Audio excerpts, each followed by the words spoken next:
because quantum theory has too much to theorize. Thank you, Alice28 of Ohio. This is MuggleCast episode 55 for September 3rd, 2006. Your number one source for all your internet needs. GoDaddy.com has new domain names, transfers, and renewals for as low as $1.99. Plus, check out their hosting plans, website builder, secure certificates, and much more. Plus, as a MuggleCast listener, enter code HARRY, that's HARRY, when you check out, and save $5 off of any order of $30 or more. Get your piece of the internet today at GoDaddy.com.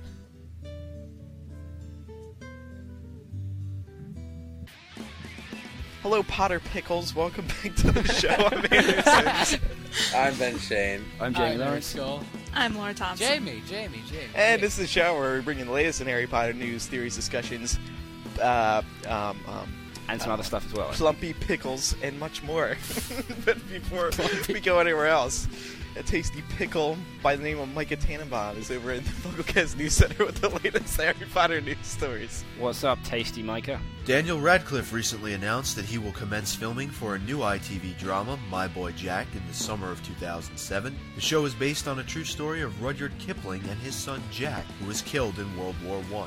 At the Emmy Awards, David Yates-directed film The Girl in the Cafe won the Made-for-TV Movie Award. The movie's producers announced that David couldn't attend the ceremony due to Harry Potter and the Order of the Phoenix filming commitments. 3 movie release dates that I mentioned last week have now all been confirmed by Warner Brothers. You can always keep up with the latest Order of the Phoenix release dates in our movies section. Those 3 release dates included Belgium on July 11th, Denmark on July 13th, and Poland on July 20th.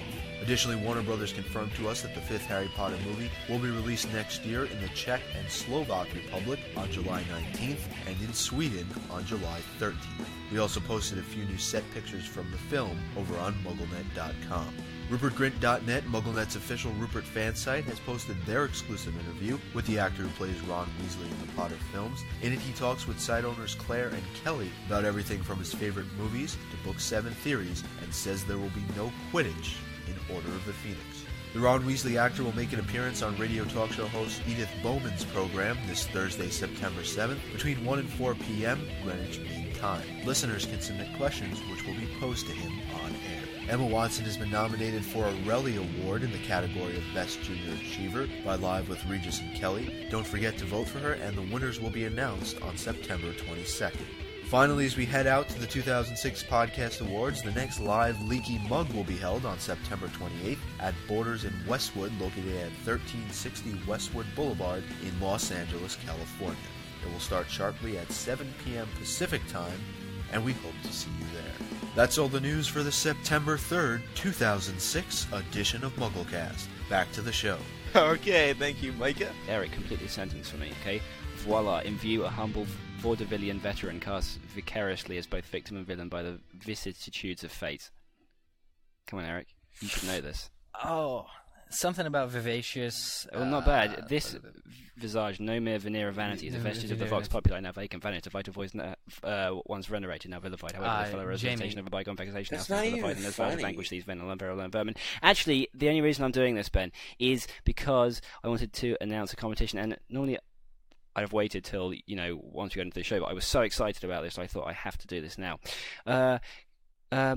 Okay, we want a MuggleCast version of V's speech from V for Vendetta. So, and you win a free T-shirt, a very nice T-shirt. And they're a specially limited edition now because we're going to have new designs coming out, so please get them while you can. Yes, what Eric. What is it with these run-on sentences? You must like grammar. I mean, the last episode you wanted them to do D-A-D-A, a sentence of entirely D-A-D-A. I know. I just love sentences. Don't get me wrong, V for Vendetta is a wonderful movie. I loved it. It's excellent. It's like that was brilliant, by the way, too. But I don't know. What does this have to do with the T-shirt?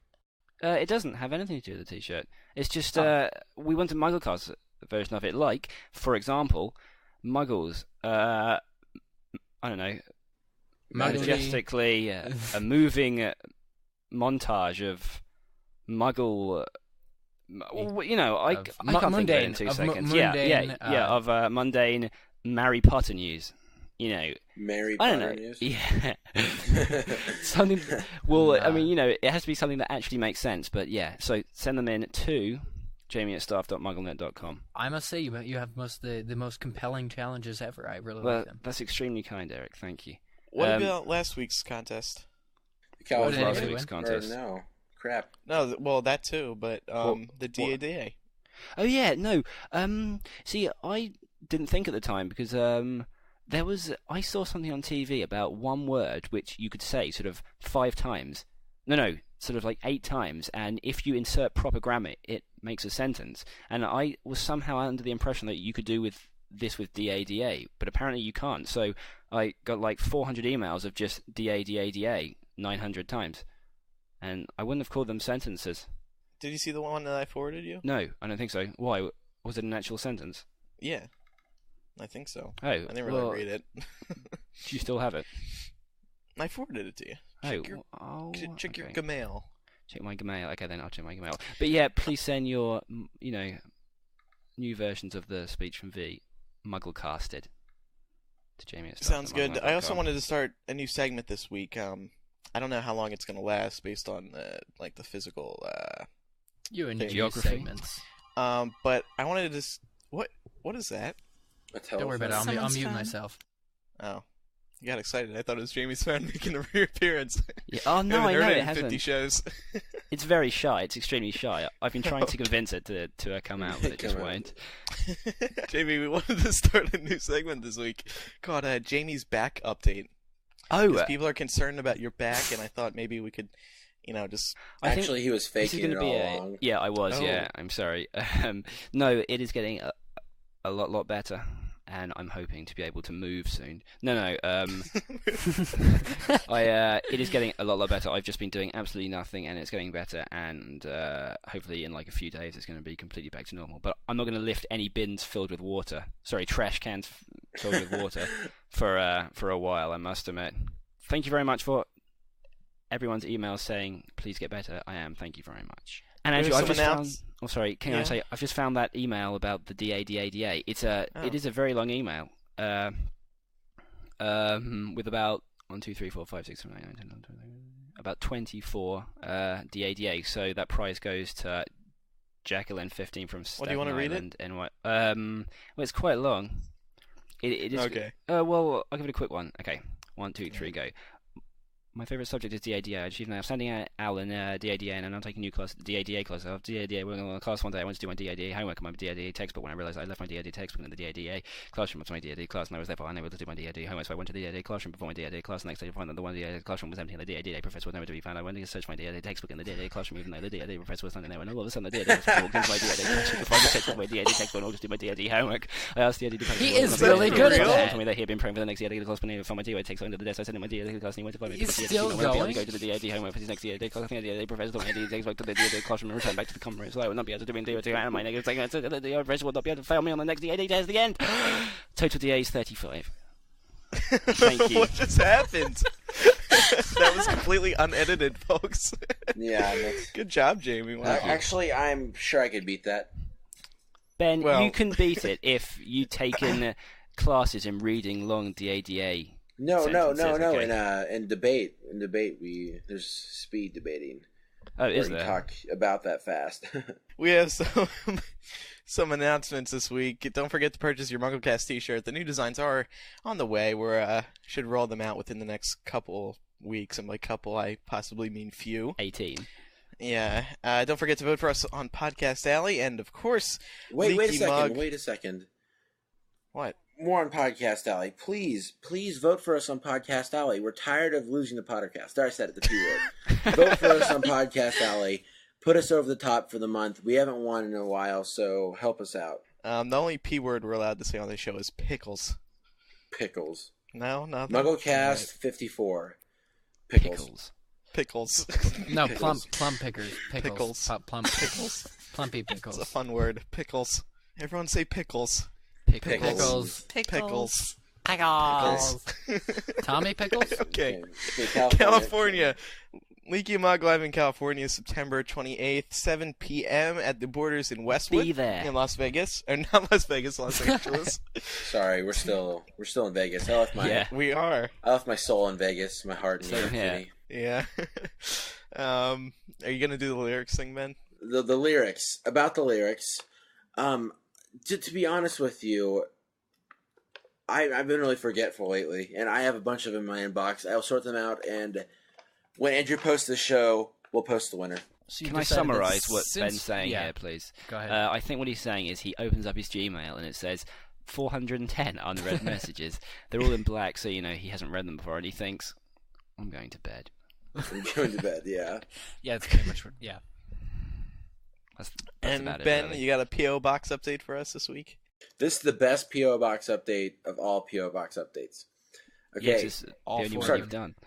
I know. Sorry. Firstly, this is going to be weekly from now on, or bi-weekly. Depends on how much stuff we get sent. So there's your incentive to send something in. The first thing I'd like to mention is our featured P.O. Box item of the week. Someone by the name of Sarah Fayek from New Jersey, Andrew's native state, sent in a drawing of the MuggleCasters with the featured slogan, I don't need friends, I've got MuggleCast. Oh, yeah, it is a really awesome picture, and to be quite honest, Jamie and I both look so hot. It's ridiculous. So hot. It's like she put a hot filter on us. And yeah, so I'll post this. I'll take a picture of it or scan it or something, and we'll put it in the show notes. Yay! With 10 banner ads around it. Okay, other items that have been sent in during this past week: Angeli Kalkami and Holly Garnett from Canada sent in custom bookmarks for each of the MuggleCasters. Hopefully, I'll send those out soon. Thanks, you guys. Emily from Washington, Redmond actually, which is where Microsoft is founded, anyways, sent in a wonderful account of a dream in which I made an appearance. And Emily, I agree, we are meant for each other. Chelsea from Pennsylvania sent in a Subway gift card. Mary, my fellow Kansan, sent 5 $1 bills for my birthday. Hannah, my number one fangirl, sent in sequins in a card, which I opened and scattered all over my laptop and spent about 20 minutes getting out of the keys. Thanks, Hannah. And, of course, other letters from Amelia from Canada, Katie from Maine, Lauren from California, who's very excited about the live podcast, Tracy from Oklahoma, who's enjoying the heat, Kevin from California, Liz Jaw from California for an extremely generous Subway gift card, so thanks a ton for that. Finally, Jacqueline from Staten Island, the one who won the DADA thing a minute ago. She thought she'd be funny and send Christmas cards already. But something that's worth pointing out. There's only Christmas cards here for Laura, Andrew, Kevin, and Eric. So it looks like Jamie, Micah, and myself got the shaft. Just cut Eric's in half and we'll... Yeah, we'll split it. Also, thanks to Kyle from New York for the birthday package that he sent me. And to Elizabeth for sending Laura a scarf. I'll get that out to her as soon as possible. So, send us anything, absolutely everything, anything you have. So something you send may end up as our featured item of the week. So there's your incentive. Send something in, send anything. With a new eBay. With a new eBay. Instead of sticking stuff on eBay, just send it to us. No, I want my scarf. That's mine. Just kidding. Pickles. Pickles. Pickles. Pickles. Pickles. Pickles. Yep, so that wraps up the P.O. Box update. Remember, guys, remember everybody, that is MuggleCast, P.O. Box 223, Mound Ridge, Kansas, 67107. So, there you have it. Send your pickles to the P.O. Box. If anyone sends me pickles, I swear I will flip out because I hate pickles. Pickles are so gross. I'd rather... You just asked for it. Yeah, Ben, that's like saying, oh no, please don't send me $1 million. I really don't want it, Ben. Listener rebuttals this week. Finally. Eric15 from California. She writes, Hi, MuggleCasters. I'm just writing in because Eric asked whether Aberforth was acting dumb, or if he really was dumb. Once again, people aren't proofing. I'd like to point out that in Goblet of Fire, page 442, U.S. edition, Dumbledore said that when Aberforth got arrested for charming a goat, and it was all in the papers, quote, he held his head high and went about his business as usual. Of course, I'm not entirely sure he can read, so that may not have been bravery, end quote. So I think he's trying to say that he's dumb. You just need to... he's stupid, just not dumb. Take a look at episode 53, go about 22 minutes and 10 seconds in, and I clearly take into account the fact that Dumbledore didn't know if he could read or not. Okay. Okay. Our next one comes from eCell16 from Miami and Florida with the subject Aberforth can't read. Just thought I'd point out that Albus told us he wasn't sure his brother could read. I find it odd. In fact, I find a bit of deja vu going on here, I must admit. I find it odd that the brother of Headmaster Albus Dumbledore can't read. What does that say about their upbringing? Was Albus an anomaly from a poor, destitute and illiterate family? Or perhaps Aberforth couldn't be persuaded to read. Then again, why wouldn't Albus know if his brother could read or not? Well, maybe it was only a joke. Only Joe really knows. In fact, that's absolutely right. I think we should close down the show and close down everything, because she's the only one who really knows. I think it's everything. suddenly clear to me. I know the key to the series, or the key to Aberforth, is that he's too busy with goats to care much to read. He never learned to read. He was always, I am slapping my knee over here.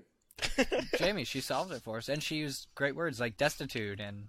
Yeah, they're nice words. Big words, Eric. Big words. Really nice words.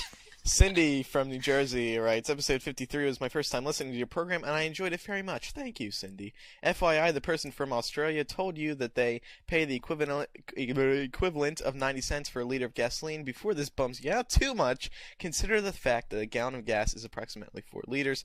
4 times 90 cents equals $3.60, not a bargain at all. Good point, Cindy. True that. Can I? And a few people emailed this in. I don't there want is to cheap complain. gas out there in the world. I don't want to complain, but I feel a complaint coming on again at this $3.60. Not a bargain at all. Yeah, It's the bargain of the century. I'd buy it and hoard it just because it was so cheap. If I went to Australia, I'd pack my suitcases with gas, man, and leave all my clothes there. I have one thing to say. Yeah. Pickle. Stop saying that. That's annoying. Jeez. actually, guys, Melissa challenged Andrew and I on Skype the other night to come up with something that the fandom is going to keep saying, like their doggish thing. So let's make ours Pickle. Yeah, Pickle. No, Everyone say Pickle. No. Shirts with pickles on them. Printed with pickles. 2 pickles. It's the beauty of podcasting. I can keep saying Pickle and no one can throw me off. Everyone say it. Just waste the reasons everyone's talking right now. Pickle. When you're listening to this, just think that we're actually all sitting here just saying Pickle. And laugh because of that, okay? Please. Our main discussion this week, the two-way mirror. Jamie Lawrence. We're doing a slightly different sort of revamp of the main discussion, where we're going to have an intro and then main questions, then further questions stemming from our main questions, and then a what if section as well. So here's our intro. Ooh. Before Harry went back to Hogwarts after the Christmas holidays in Order of the Phoenix, Sirius handed him a two-way mirror, telling him to use it whenever he needed to chat. At the time, Harry promised himself he would never use it, as it could potentially draw Sirius out of Grimmauld Place and put him in danger. We don't hear anything else of this mirror until after Sirius's death, and we never see it again until near the end of the book. After Sirius dies, Harry discovers it at the bottom of his trunk. It bears the following inscription: "This is a two-way mirror. I've got the other one of the pair. If you need to speak to me, just say my name into it. You'll appear in my mirror and I'll be able to talk in yours." James and I used to use them when we were in separate detentions. After Harry reads this, he smashes the mirror in frustration. Ooh. Aww. Okay, main questions. Number 1, was the two-way mirror an invention of Sirius and James, or is it commercially available? As in, can you go on eBay and type in two-way mirror and buy one? Any thoughts? I did. Well, of course not, Jamie. What? Sounds like something they could get at Zonko's. You could, yeah, on or on eBay.wizard. I doubt it was their own invention, but I don't know. They were very clever though, because they invented like the Marauders map. So yeah, exactly. It wouldn't be beyond them, but I don't know. But he says that James and I used to use them. I don't know if he's talking about the two mirrors as a pair or just like the entire thing, because I'd like to think that it's his invention, but I don't know. Well, I was just gonna say, if they were commercially available, wouldn't we have seen them before? Well, already? yeah, that's but true. Currently, that's what doesn't make sense. That's just true. couldn't Ron and Harry use them, or like students at Hogwarts could probably use them to cheat on tests and stuff too. Do you know, it's like you'd have to hold the mirror in front of you. Yeah. You could, but you could just pretend that you were checking your hair or something. I thought it was really small. I didn't think. Yeah, it was. I always thought it was 4x6. just a little hand mirror. I How are we imagine supposed it to being know? like 3.5 inches. It's the size of the one in Snow White that Yeah. Snow White talks. You just carry it around in your backpack, And it has a huge sort of gilted frame around the edge as well. Yeah. Yeah. I would guess that it's that not they're just available. Sirius Black now appearing in IMAX. Yeah. Do you know? It's just like the 21st century equivalent of the webcam. Yeah, I was just going to say, is this built by Skype Inc.? Yeah, I think it must be. Question number 2. Are these two the same mirror, Sirius and James use? This kind of follows on from the first question in that, these could be the same two that because these are the only two that exist, or, are these just the same two because Sirius has kept them? Well, no, they're the same two because... Huh? Yeah. They're the same two because of how he words it. He says, James and I used to use them when we were in separate intentions. No, but he could mean James and I used to use the mirrors, this type of mirrors. It's like James and I know, but in the previous sentence he just referenced the specific mirror that he gave Harry. No, I don't know. You could say it either way. That them. Yeah, but what difference does it make? I don't know. It's just okay. This little fact. This is a podcast where we overanalyze everything. You can't say what difference does it make. Well, no. I think it is the same pair because of the way it's worded. Not that it doesn't, but it says James and I used to use them. I think this wouldn't be something like Sirius wouldn't have gone out and got another pair of just to do this with Harry. Yeah, I mean, first of all, you can't leave Grimmauld Place, So I think it makes more sense that he's had these ever since, he and James were at school, that kind of thing. I don't know what they're doing at his house, or that's a question, where's his motorbike at? But I read a theory once that Harry's room in Order of the Phoenix, when the advance guard comes and Tonks is in his room, she looks at the mirror in his bedroom and either fixes her nose or checks her hair or something.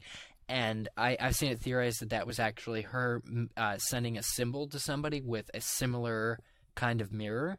Maybe? Do you guys think that that's likely that Harry's own bedroom cupboard might have a mirror on it? That would be two-way, if there were more than one of these?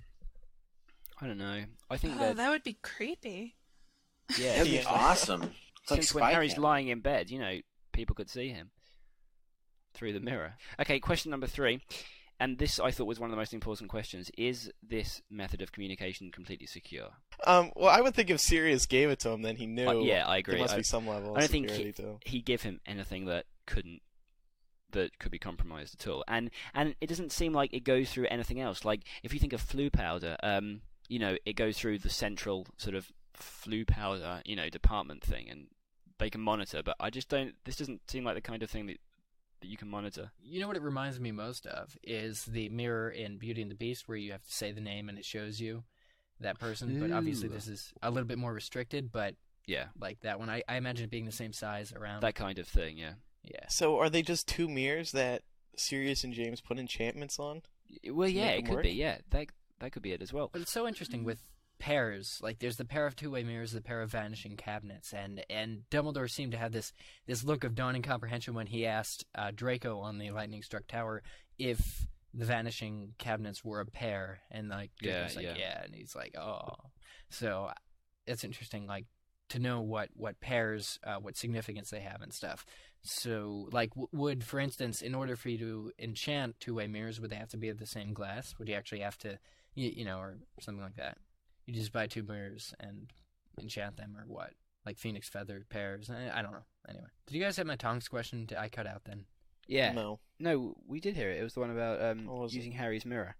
Yeah, to send a signal or something. It could be. Oh, yeah. It could Is that be, really likely? Yeah. But you'd have to be able to use any mirror then in that case. Because I doubt that Harry's mirror would automatically have a charm on it. Mm-hmm. But I don't know. Okay, question number 4. Actually, we'll skip question number 4. It was going to be, do other people use them, but it was kind of covered in 1 and 2.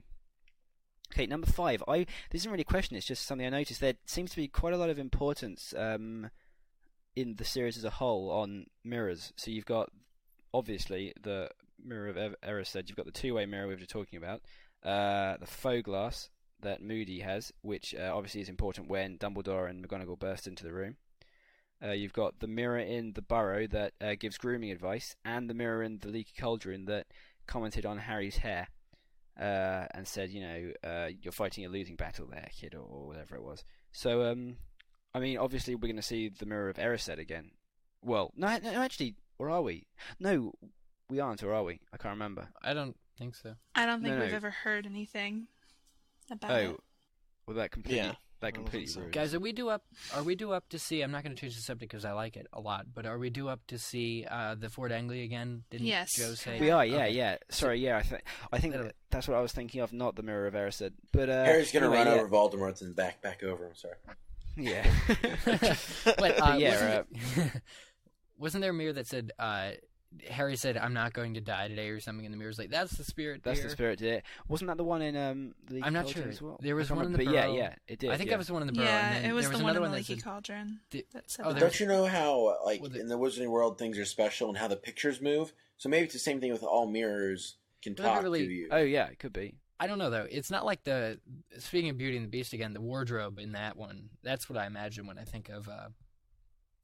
Tuck your shirt in, Scruffy, or whatever. I imagine the wardrobe woman who's like, but these, I'm not quite sure. That would be a little freaky if all your mirrors could talk to you. It would be. Or like they were watching you or something. But it does show, though, that they have been used extensively. I mean, the first book, obviously, is pivotal, but this two-way mirror could have been pivotal as well. Some of them have voices, so that's really weird. Yeah.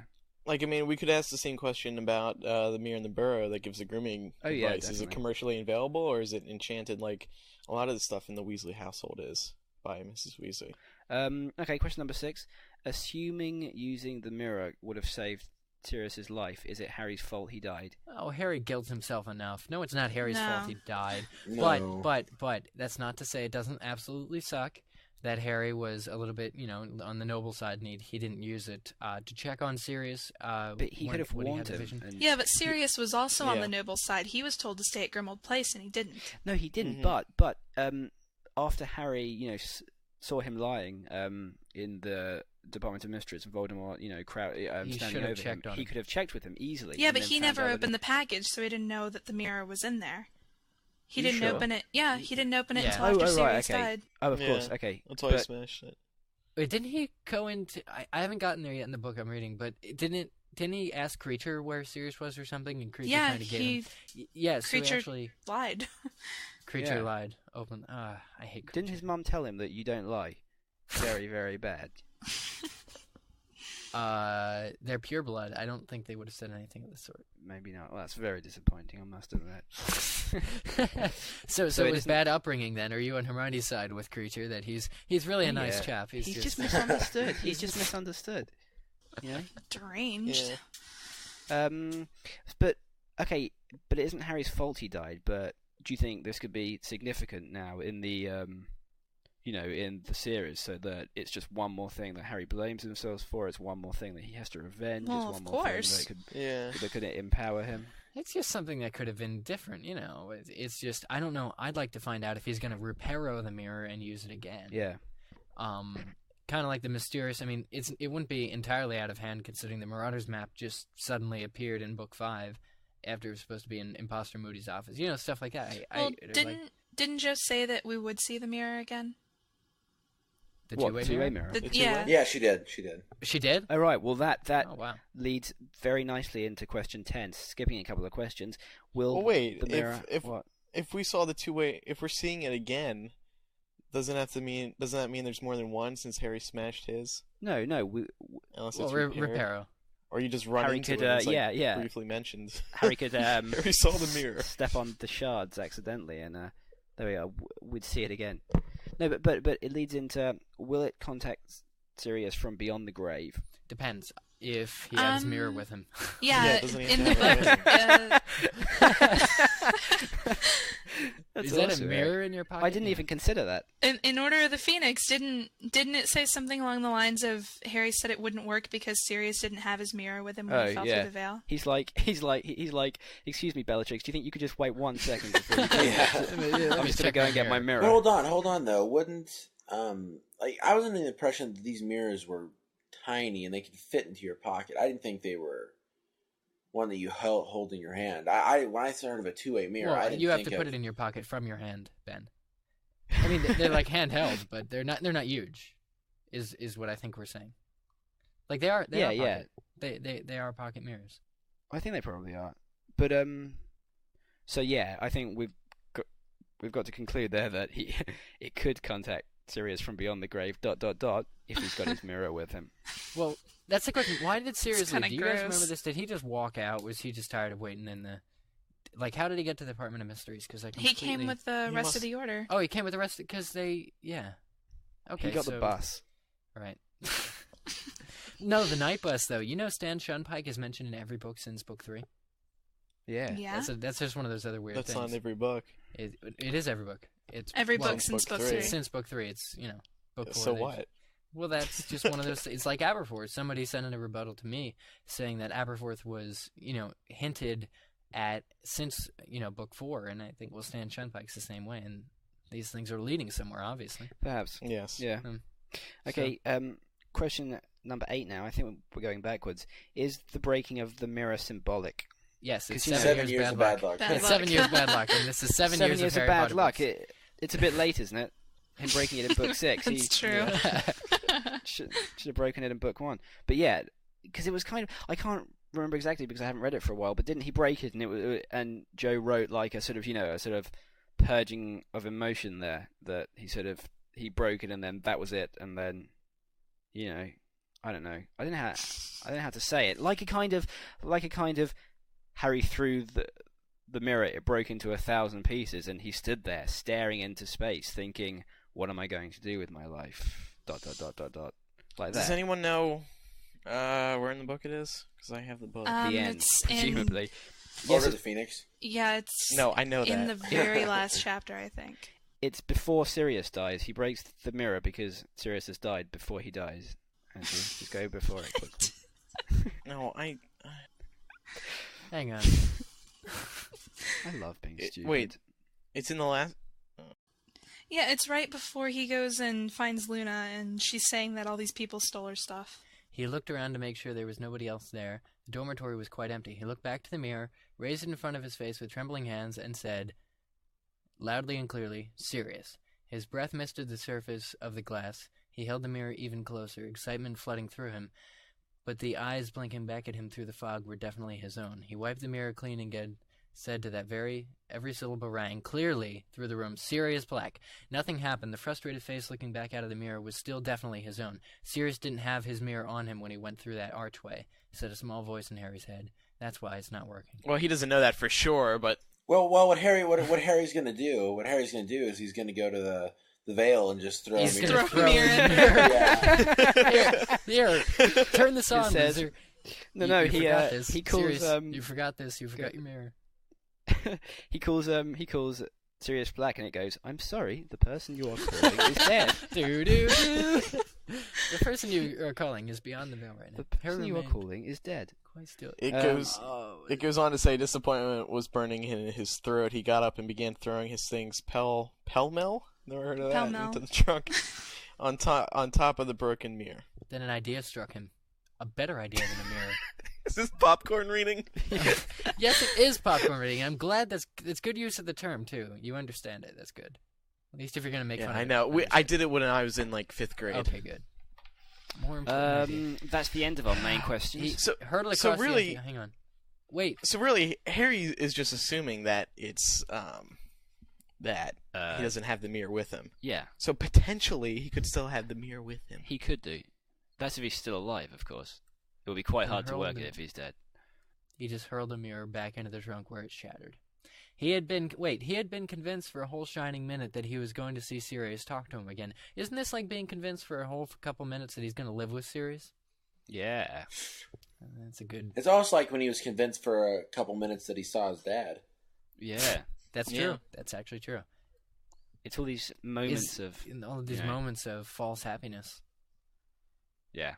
That one can only just have, Pickle. Pickle. So I think we've covered the further questions in the main questions, really. So should we go on to what if? Okay. What would have happened if Harry had used the two-way mirror and spoken to Sirius? Would Sirius still be alive? And would the prophecy have been smashed? And would all of Dumbledore's stuff been chucked about and smashed? Or what? I think it's a question because I think he would have gotten a direct line to Sirius, like through the mirror. He wouldn't have believed Creature that he was, gone and that kind of stuff. So obviously they wouldn't have that confrontation. But you struggle to think that in times of, in situations, would Harry have really thought to use the mirror? But once as he thought to search for Creature, when he went through the fireplace or whatever for that. So it only makes sense that he would have thought of the mirror if he knew what it was and probably used it. So I'm inclined to say he would have found Sirius would be all right. But then that's the other question. So much happened that night. It was just like, eventually I think they would have had to wind up at the Department of Mysteries. Question is, would Sirius be dead? No, yeah. That's true, too. Considering you didn't take it with him to... It's just like a cell phone. It's just like a cell phone. It rings and you take it out, but instead of putting it to your ear, you just stare into it. Yeah. It's like Skype video. No, just staring in it would do the trick. Yeah, it would. Okay, what if number 2? Will Harry's guilt over not using it impact events in Book 7? Already talked about that. He has guilt for a lot of things. So. Laura, you think it will? I think all his emotions will just work in Book 7. It's, Laura, you had a good point about this before. That it isn't his fault that Sirius died, but it's gonna, Well, yeah, it's gonna add to his motivation to succeed. Yeah, just as long as no one's saying give yourself to the dark side, I'll be okay reading Book 7. What? So let's draw some conclusions here. Could Harry possibly repair his mirror in order to recontact Sirius? Because J.K. Rowling has made it clear that things can be just like repaired. a 1,000 could appear piece in Book 7 again. God, when does that? Oh wait, that's another thing. The Fort Anglia. That's why Harry has to go back to Hogwarts, because that thing's still in the forest, and we need to see it again. Yeah. Okay, whatever. Okay, go on, Andrew. Do you want to move on to dating? Sure. Let's move on now to the MuggleCast dating service. It has been a pretty surprising success, and we're trying to get a couple people together on dates. And I don't want to spoil the surprise, but I'll tell you right now, it's gonna be a whole lot of dating. But so we'll have another update on the dating service next week because we're trying to get some cute little relationships worked out. This week we are going to try a brand new segment that we didn't even talk about last week. And by the way, hate to do it to everyone, but Chapter by Chapter is getting pushed back again, probably till next week. But Eric, you're going to New Zealand when? Next Sunday. 11 days. So... Yeah, I was thinking about that. How's the first week in October for everybody? Sounds fine. Sounds good to me. But we guys got to agree that it's gonna have a structure. I'm gonna do this outline. We're all going to agree on it, and we're all going to participate. Is that correct? As long as it doesn't take half an hour, yeah. Because I think it's very good when it doesn't drag out. When it drags out, it gets old very quickly. So I think that's why it's got to get structured. Yeah. So as I said, each of these has a different feel to it. Each of them will need a different outline that suits the book. Okay, fair enough. Okay, so we're going to do a brand new segment this week, which we've been actually thinking about for a while. We don't even have a title for this new segment this week, so we're just going to call it Debate. Ben, why don't you explain this new segment? Well, a long time ago. In a galaxy far, far away. Far away. Well, see, everyone knows me as the debate guy. I'm a high school's debate team. Kind of won state last year, Yeah.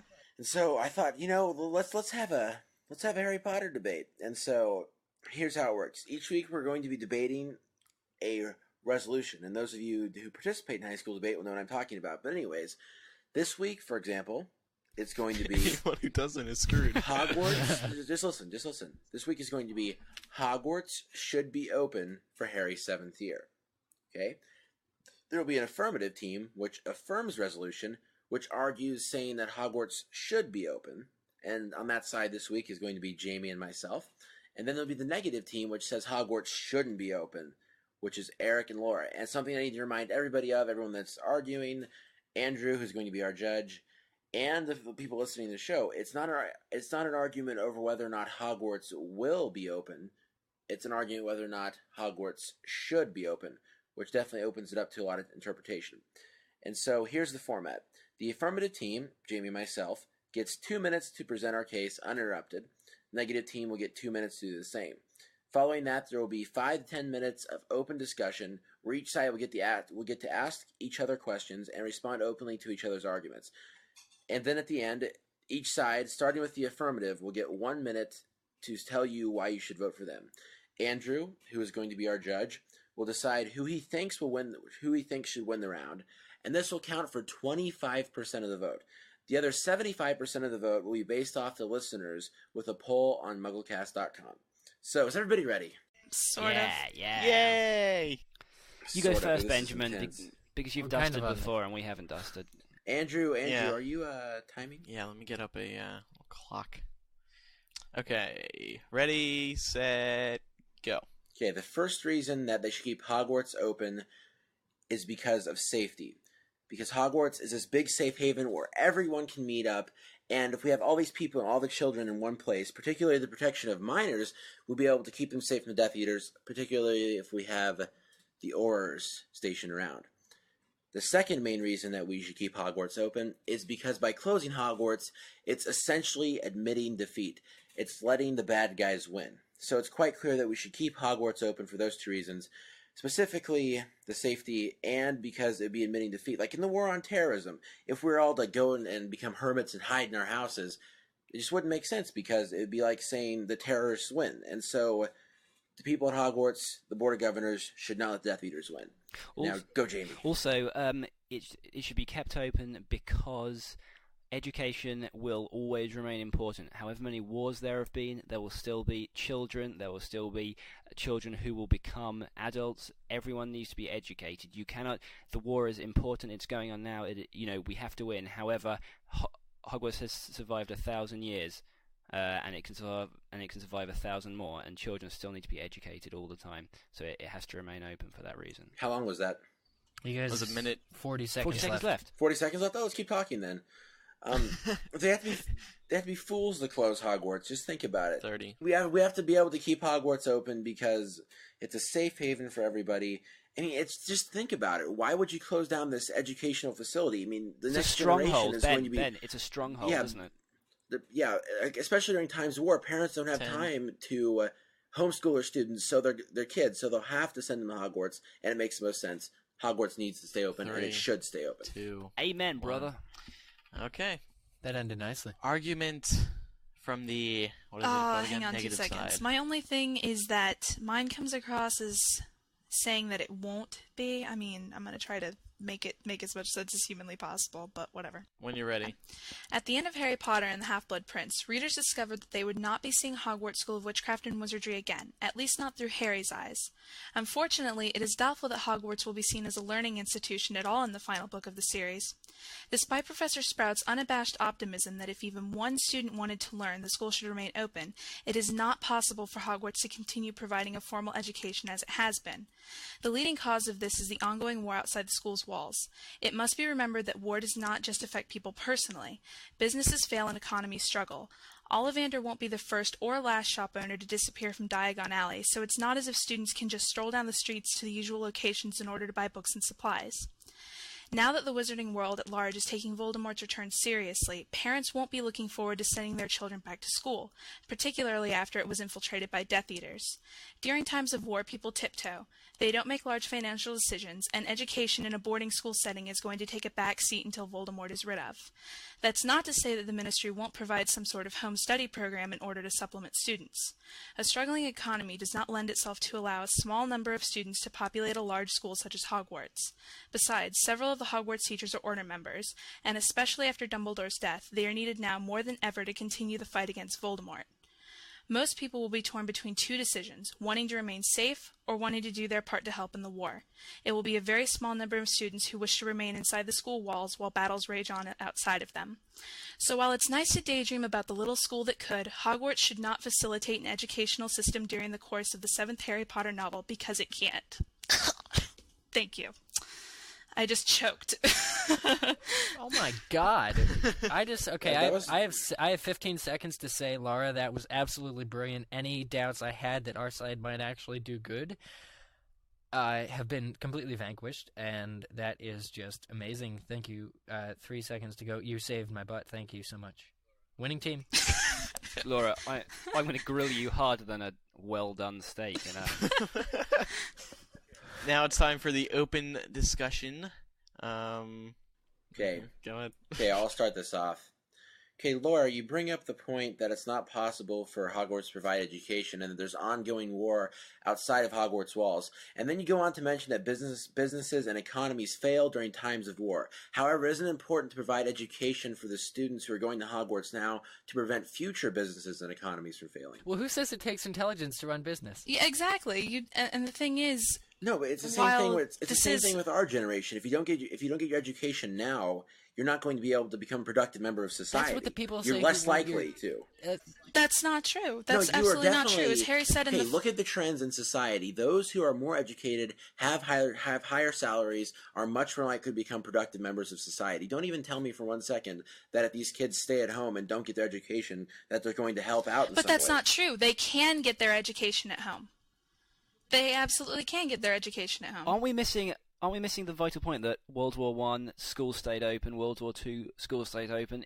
Even in world wars, you can't lose sight of the fact that it's a generational conflict. It isn't until nuclear stuff comes out, and I don't think Voldemort's gonna drop an H-bomb on Hogwarts. Until we've got mutually assured destruction in the Wizarding world, there's still going to be a generation afterwards. There still is going to be. You still have to educate, the masses. You can't just stop providing welfare for this. And that's completely ignoring the fact that Hogwarts is the safest place in the Wizarding world for things. It would be like immorally abandoning the children. Is it that Dumbledore's dead? Anymore though? Dumbledore's dead. No, but that doesn't matter. Okay, what you have to weigh is where are the students going to be safer? It does matter. Where are the students going to be safer? At Hogwarts, where they can be under the protection of the Ministry of Magic, or at home? Whoa. And the teachers as well. Our ministry is going to protect Hogwarts, first of all. And second of all, yeah. I actually think in their homes is safer in some ways because Hogwarts is a single target. If you want to go after Hogwarts, now that Dumbledore's gone... Stronger united than we are divided, Eric. No, that's true. But in their separate little homes, Voldemort's not going to go knocking at everybody's door until the very end, where eventually everything will eclipse them. People can't escape. But I'm saying if you want to go and destroy Hogwarts, you might be able to do it if you're Voldemort now, because Dumbledore's dead. So if all the students and everything are at Hogwarts, and Voldemort tries to take Hogwarts...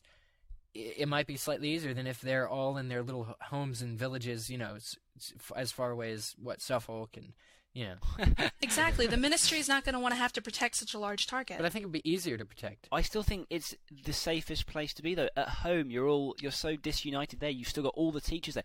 If you think teachers are going to be possibly the best wizards and witches, they're the people who teach the students.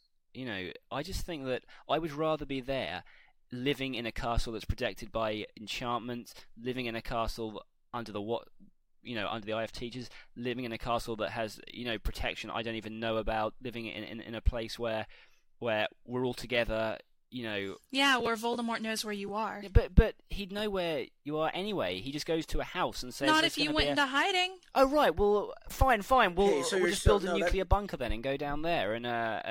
Hey, people do it. The problem with hiding... But that's the thing, is these students aren't going to be the ones fighting the war, which is why I think it's okay for them to go home, into their homes, Eric. And be okay. Because... it's not like you're hiding and waiting for Voldemort to take over, because in certain ways these students would just be students of learning. I think learning is very important, but at the same time, the people who are fighting the war against Voldemort will be the ones who make the advancements, will be the one who stop him, and actually going into hiding isn't necessarily letting the bad guys win. In this case, yes, no, it's not, because the people who are fighting Voldemort will remain fighting Voldemort. They aren't the ones who are going to go into their homes. The people who are going to go into their homes... when something begins to... when you let it affect the everyday lives of your citizens is when you let the bad guys win. Exactly. You're completely admitting defeat. When you do that, after this war is over, and it will end, obviously, there are going to be children having no direction, nowhere to go. I'm sure, especially, I doubt that every other wizarding school in the world is gonna close down. You can't. One school closing down. Yeah, but is going to look terrible as well. Is every other wizarding school in the world such a big target as Hogwarts is? Because it's been said from day one that Voldemort would take over Hogwarts. No, it's been said from day one that Voldemort would take over Hogwarts and turn it into a school of the dark arts if Dumbledore wasn't there. But if they close down Hogwarts, then he'll take it anyway. It's like giving it to him. They might as well. Yeah, but at least then he doesn't have else? A school full of students to take over. But then he has it permanently. Okay, something else that's important to point out is that there is no other alternative to education. That's not true. Study programs. What do you do? No, it's been proven that they have to have some instruction how to do these spells. You can't get everything from just reading a book. That's not how it works. And when you have parents who are off working, you can't just give the children a book to read at home and expect them to be able to just do magic right away. They have to have a place to get their education. And it makes sense for Hogwarts to stay open. As Jamie said before, Voldemort is only the worst wizard in the past 100 years, and Hogwarts has been open for thousands of years. So it's been open through previous wars. It doesn't make sense to close it just because of the fact that Voldemort's out on the run. That's admitting defeat. That's saying we should all go hide inside of our homes. It's not. I'm always it's absolutely not. No, it is. No, it is. I'm drawing the parallel of 9/11 again. But after the terrorist attacks, it'd be like saying that we shouldn't have football games because all these people are fly in planes as well. We're still going to have the football games. We shouldn't fly in planes. We should just stop. We should all go hide in our basements because of the fact that Osama bin Laden's after us. It doesn't work like that. People aren't hiding, Ben. Are you telling me that you think that all of the people on Harry's side from school aren't going to go out and fight against the Death Eaters? Because I think they are. No, I don't think they need school. What are they going to do? They need to have their education first. They're going to be worthless against a bunch of adult wizards who have had their education. They've had their education. Hogwarts needs to stay open so people can learn. Yeah, don't you see the point behind Dumbledore's army at this point? Those students learned way more in Dumbledore's army. But there will be no more Dumbledore's army. It doesn't. They don't need Hogwarts to have Dumbledore's army. Of course they do. No, they don't. That was clearly exhibited in Book 6. This is so. Dumbledore's army. It's a thing of students who are going to go and take on the Death Eaters and emerge victorious. It isn't a fairy tale. They'll go over there and half of them will be killed. Those two sisters whose younger brother was killed by Greyback. They are not going to want to fight a war like this. They're going to want to stay in the school and watch the news and see what's going on. From that perspective, you can't just completely close down their social hub just because there is a war going on. I don't know. I think if my little brother were killed by people, I'd want to go out and fight the people who did it. And that's exactly why Harry's leaving. But that's your mentality. But you also have to think about the fact of what's going to be better for the students. What are they going to think is better for them? Stay at home and have a chance of being killed, or go to school, have fun with your friends, and face the same chances. I think Hogwarts is safer. Even though Hogwarts has been infiltrated in the past with the Vanishing Cabinets, don't you think security is going to be so much more tighter? It's like saying after 9/11 that they're going to use the airplanes again. It's not going to happen. Yes, but there's security is so tight. They've already broken up attacks with the airplanes. It's the same thing with infiltrating Hogwarts. They're not going to be able to do it again. They're going to attack some other way, and I don't think that exactly they will attack another way. It's just like you bring up 9/11. People are afraid of the security of subways and trains because people are more focused on planes now. They're going to be more focused on the secret passages into Hogwarts now. There's going to always be a weakness. And the worst thing that you can do, the people at Hogwarts are going to be concerned about those places too. Sure they will, but there will always be weaknesses. There are always going to be places where Death Eaters can get into the school. And the worst thing that they can do is assemble thousands of students there to be taken hostage. No, but it isn't assembling them. They're there already. What Laura and I are saying, and I'll put this into a nice little parody, a nice little story. Well, thanks for that, Eric. You're welcome. And is that after 9/11, it significantly hurt plane travel. It didn't, obviously they didn't stop planes, but people were a little bit more wary of travel, and especially if they were planning a vacation to the Middle East, nobody does that anymore.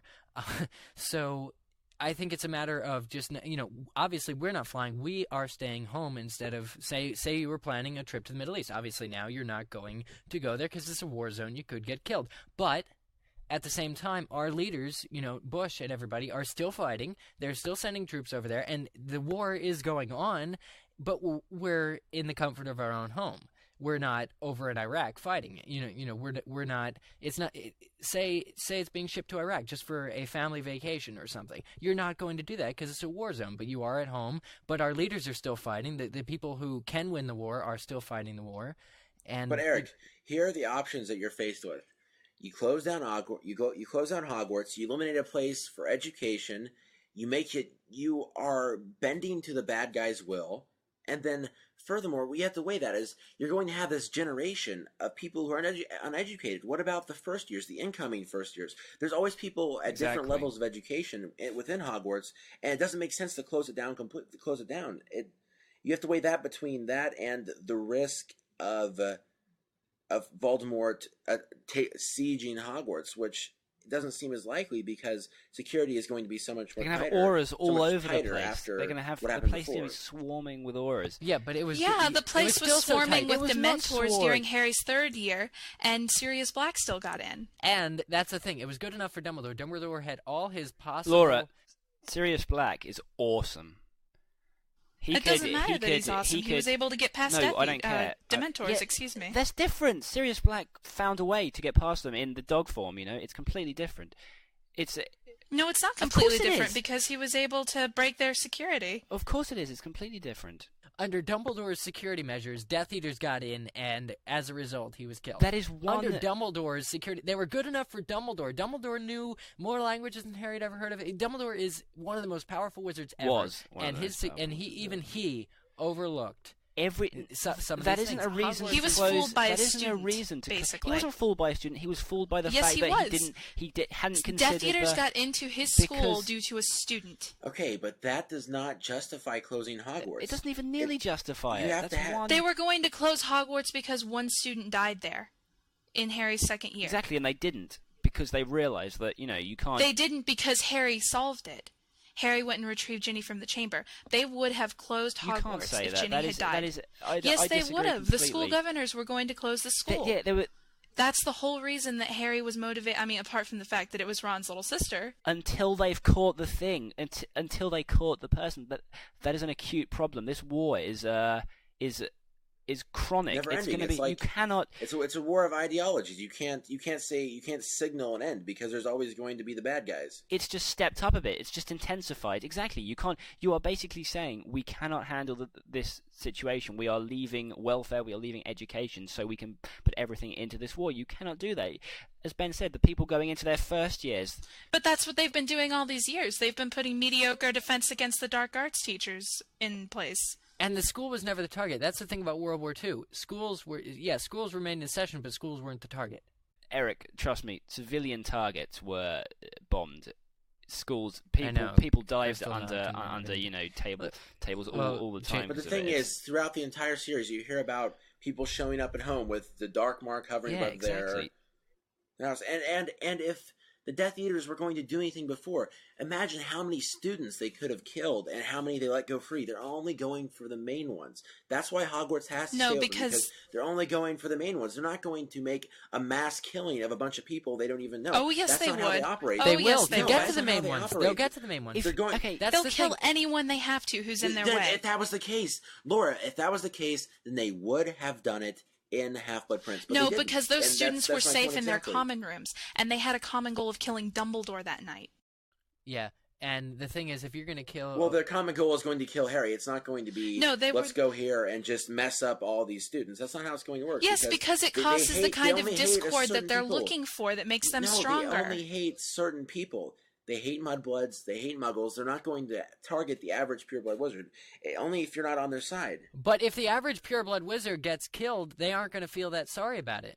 If they're all in a giant room, if you're going to die, if you are 100%, going to die, would you rather die in your house alone or with everyone else who, your age range, everyone who you've spent the last 3 years with, at school? I would want to die with everyone else. I would not want to die alone, thinking we've given in and we've died. What would your parents want? You take a risk of having a mass killing of students at Hogwarts, and then the school will be closed forever. There's always a risk. There's a risk of a mass killing of a community, of a mass killing of a village or a city. There's always going to be that. Yes, so wouldn't you rather split up the risk? No, I would rather be there. If Voldemort is going to take the school, he's going to take the school. I would want to be there with everyone else, still standing up. And also something else. In my something citadel. Else. What is going to be better? What is going to be more effective? Having all these students together where they can be trained and be able to defend against the dark arts and actually have a chance against the Death Eaters, or have them be separate in their own households where they're just going to be destroyed. And how well can they be educated at Hogwarts, though? Because half of the teachers are in the Order. Time's up. That's the thing. Okay. Half the teachers are in... Well, I think that's a final point. 1 minute. I think that time's up. Closing arguments. Hold on, Eric, no, your time's up. You can't say anything. Laura was in mid-sentence and time was up. And but time's warning, up. Like a couple minutes. No, time's up. We can't say anything else. You shut up. We extended it by about 9 light years. Anyway, come on. Closing arguments, Ben and Jamie. Ben, okay. 1 minute. Go. The first thing that I think is important to remember Give me 30 is that you have to weigh the fact that if these students do not go to Hogwarts, what's going to happen is you're going to create a whole generation of uneducated people because we don't know when this war is going to end. So the students have to go get their education. Secondly, they are safer at Hogwarts. Hogwarts is going to be swarming with people from the ministry.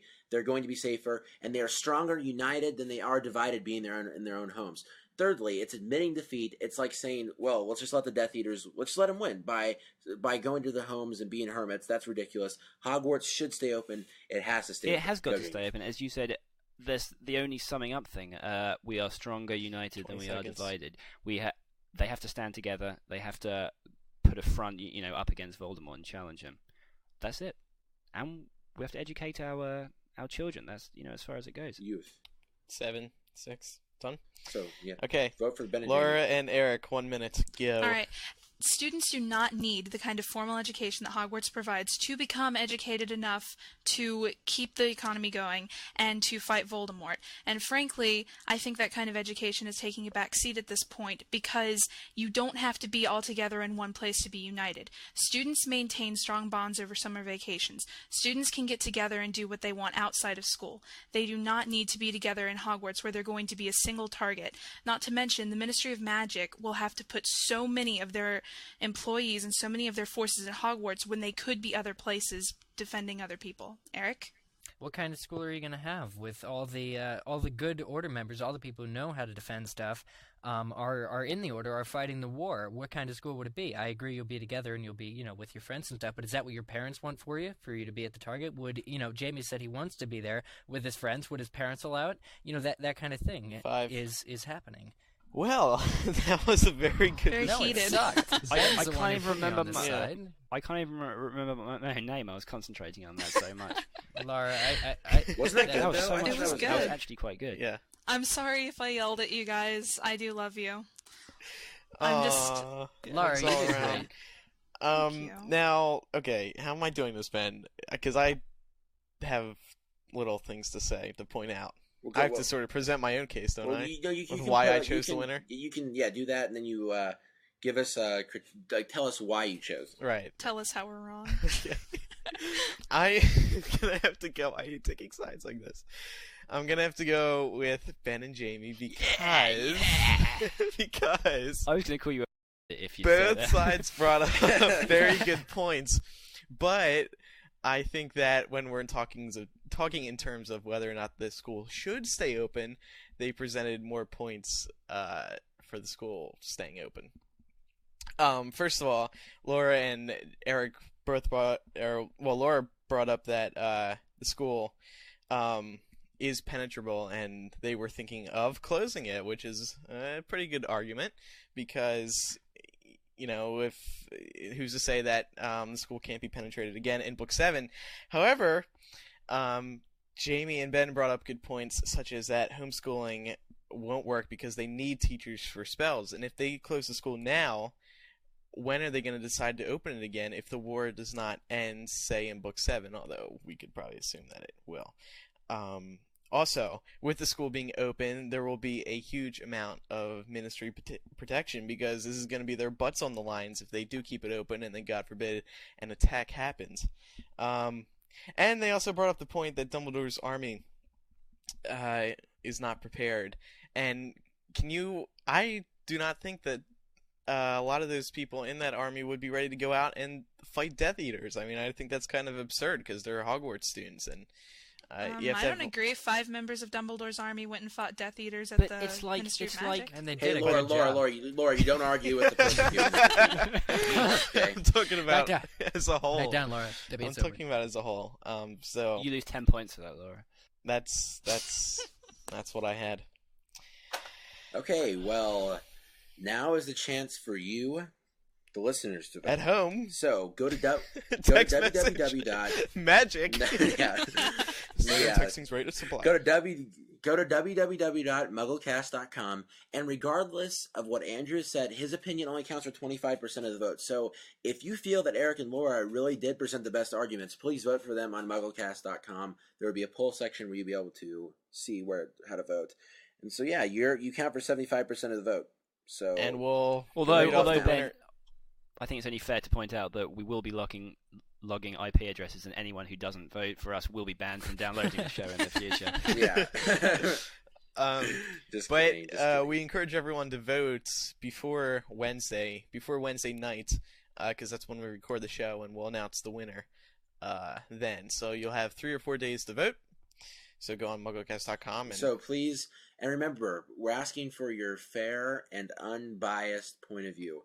Please do not, I mean, if I'm your favorite MuggleCaster or Jamie's your favorite MuggleCaster, and you feel that we got basically blown out of the water, then please vote for them, because we don't deserve it. Just because you like us doesn't mean you should vote for us. Vote for who you thought presented the best case and who you thought won the real arguments. So very good. Yep. I like the segment. I like it. I thought it was fun. I want to do it again. I still didn't get to say my point. If you have a discussion, a debate topic for us, email it to mugglecast@staff.mugglenet.com. This Hogwarts, should it stay open? That was a very good debate topic. Hopefully we can keep doing this weekly. And please, create your topics in the form of should, just so we don't get into an argument over whether it actually will happen. If it's arguments whether it should happen, it gives both sides a lot more ground. Because, for example, here we know that Hogwarts most likely is going to stay open. But, if I was to say to Laura and Eric, Hogwarts is going to stay open, then it wouldn't leave them much ground to argue their side, because, they may say, I guess that's a good point, and, why would Hogwarts close, that type of thing. So, we're saying should. Please put the word should in there somewhere. All right, next up, Dumbledore Facts with Jamie Lawrence. Oh, yeah. Okay, I just have to find them now, I'm sorry. Did you see that one I sent you? I sent you a few, but one of them was from all this hilarious. Debating. God. Okay, do you think I can just say that everyone, the response to this segment have just been absolutely fantastic. I've got so many emails detailing some extremely good Dumbledore quotes and some not so good Dumbledore quotes. But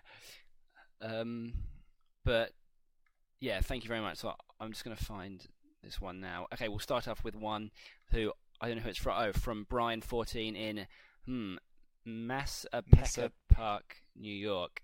When Dumbledore approaches a hippogriff, the hippogriff has to bow to Dumbledore. Okay, why am I the only one laughing? Because no one else again? Understands because this awesome... I don't understand. Okay, well, I'm gonna have to send you a YouTube video, and then maybe you'll understand. Okay. Okay, they built the London Underground, so it would look like the scar above Dumbledore's knee. You know what? That's really good.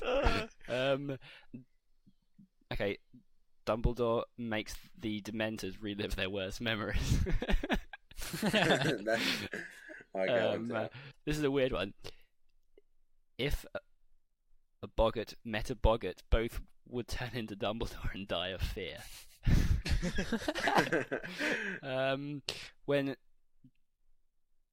This one's when Dumbledore looks into the mirror of Erised, he just sees Dumbledore. I like that one. Oh, these are from Matthias, who's 20 from Sweden. Thank you very much. These are some of the best. I've got so many. Upon hearing that he was played by Michael Gambon, Dumbledore killed Gambon. Dumbledore gets played by no man. This is awesome. And this is a sort of non-Harry Potter one. If Dumbledore misspells a word, your dictionary is wrong. Oh my god, like I could laugh at these. These are brilliant.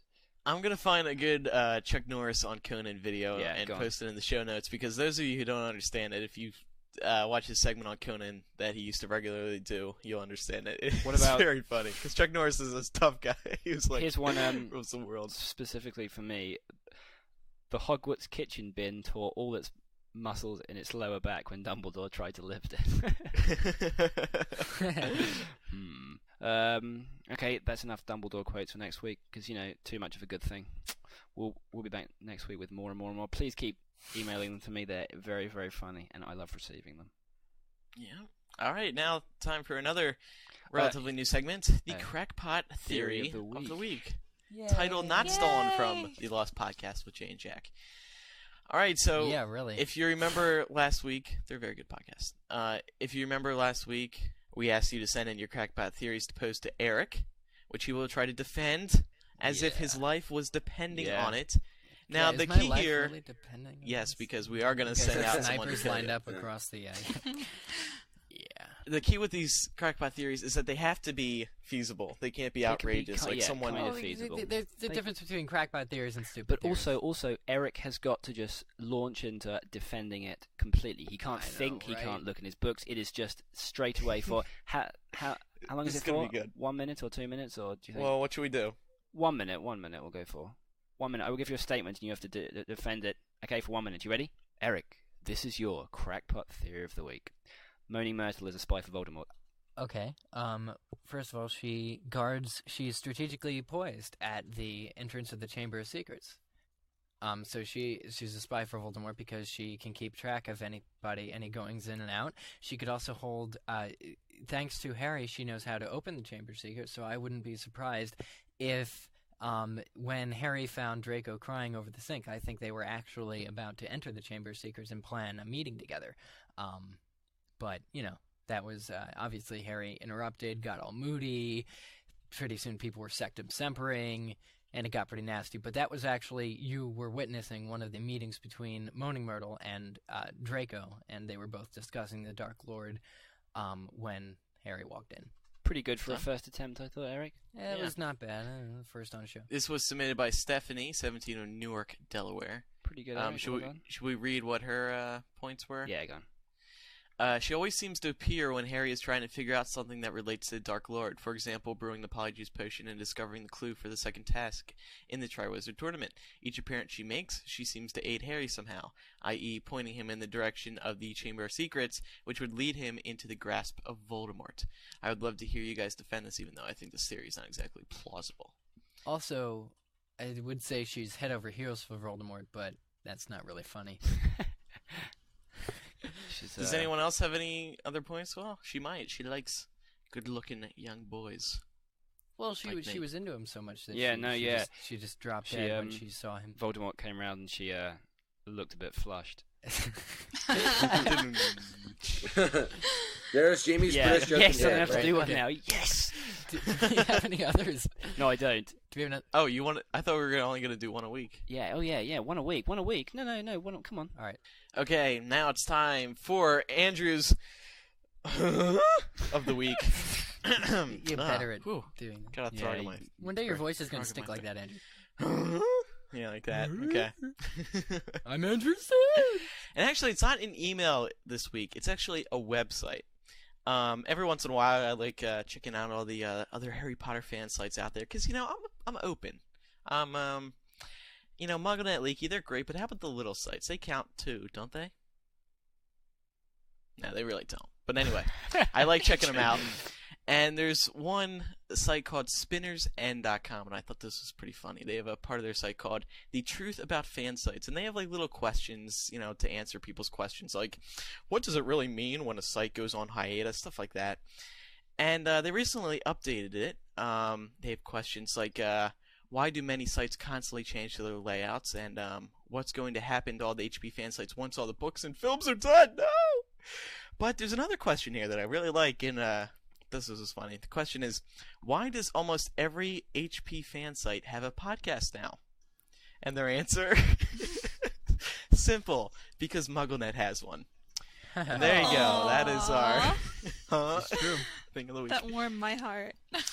But I thought maybe we could spend a couple minutes talking about all these other Harry Potter podcasts out there. I don't know what exactly, but what do you guys think of all of them? Carpe Diem? How many has everyone listened to? Well, we haven't listened anyway because we're just so busy. But it's just amazing how many podcasts there are now relating to Harry Potter. Well, I think it's good because, as far as I know, I believe MuggleCast was the first Harry Potter podcast on iTunes. That's right, Laura. And I think that a lot of people were inspired by that. Yes. and I think it's a good thing. I feel very flattered. It's just like... I like it whenever people... Actually, I know that some people over at MuggleNet Fanfiction have started some little small podcasts, which I think is pretty cool. Wonderful. I think it's cute. Wonderful. Well, the sincerest form of flattery is imitation, yes? Imitation is the sincerest. That's what I meant. If that's... Good job, Andrew. But I do have one little problem with all these Harry Potter podcasts. Well, of course, there's Pottercast, but there's also Rollingcast, Spellcast, Snapecast, Slashcast, the names, Dumblecast, Enchanted Cast, Flucast, Wizardcast, and I'm not making these up. And don't Can go people on your cast please and say, VelaCast, PhoenixCast, HPCast, that's original. You don't have to put cast at the end of a noun for your podcast title. Do what you mean, like Hogwarts cast? Yeah. Slashcast, Rollingcast, Snapecast, Harry Potter podcast. And don't go back though, they Harry are Potter casts. podcast That's what they are. Why can't they call them that? Yeah, but the fact is, the thing is, don't go on your own cast and say, "Oh, they mentioned us," because at the same time, we're just saying it's kind of interesting. Like there are a few Harry Potter podcasts that are actually like Alohomora or something along those lines. It's not cast, and there's nothing wrong with cast, as Laura said.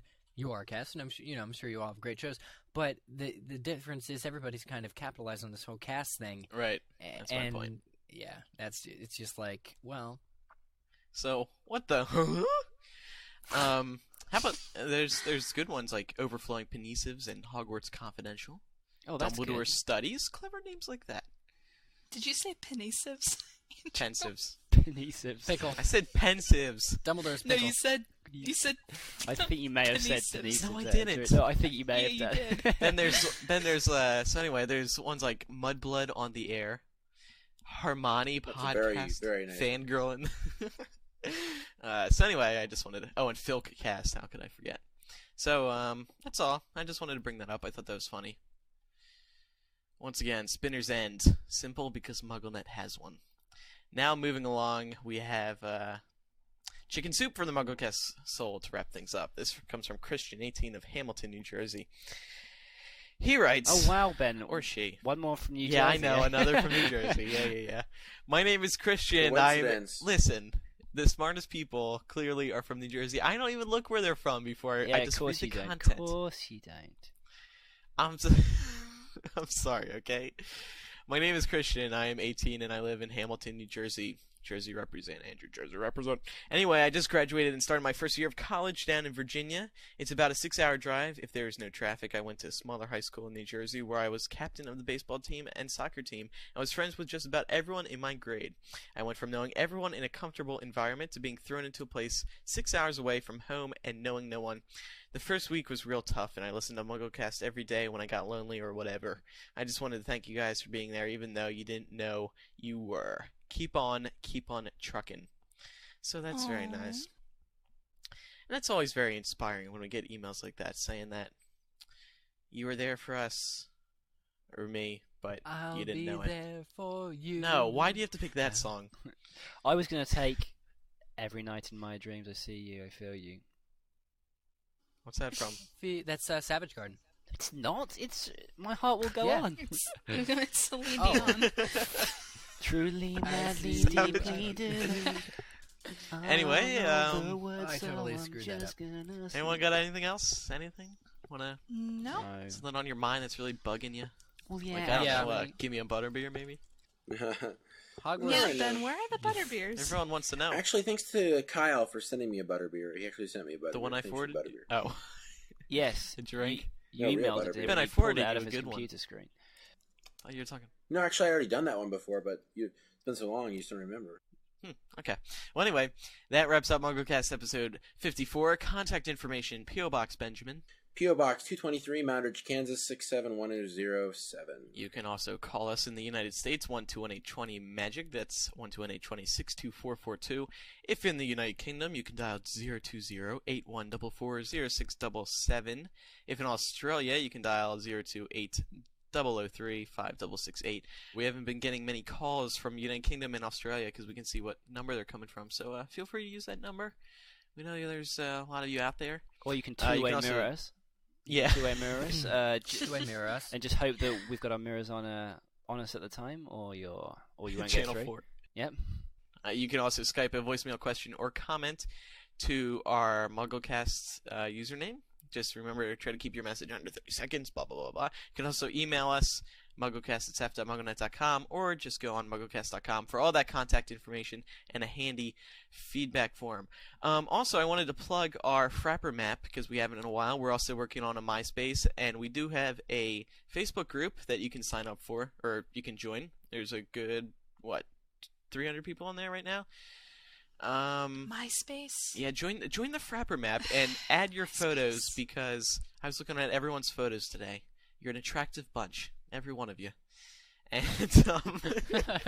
but don't add avatars. That's really lame, and that just shows that you're incompetent and you don't like how you look. And like I said, you're all an attractive bunch. We also got a new website in the works that'll be up soon. Take our listener survey and rate us on Yahoo Podcasts, iTunes, all that good stuff. Once again, I'm Andrew Sims. And don't forget to vote on Podcast Alley. And don't forget to send in your V for Vendetta Phil's turn to MuggleCast to James yes, Staff because at MuggleNet.com. You don't want to say, verily this visual verbiage. No, you definitely do not want to say that. V. Precisely. That is exactly what you don't want to say. Right. I'm Jamie Lawrence. I'm Lauren Thompson. We'll see everyone next week for episode 55. Bye.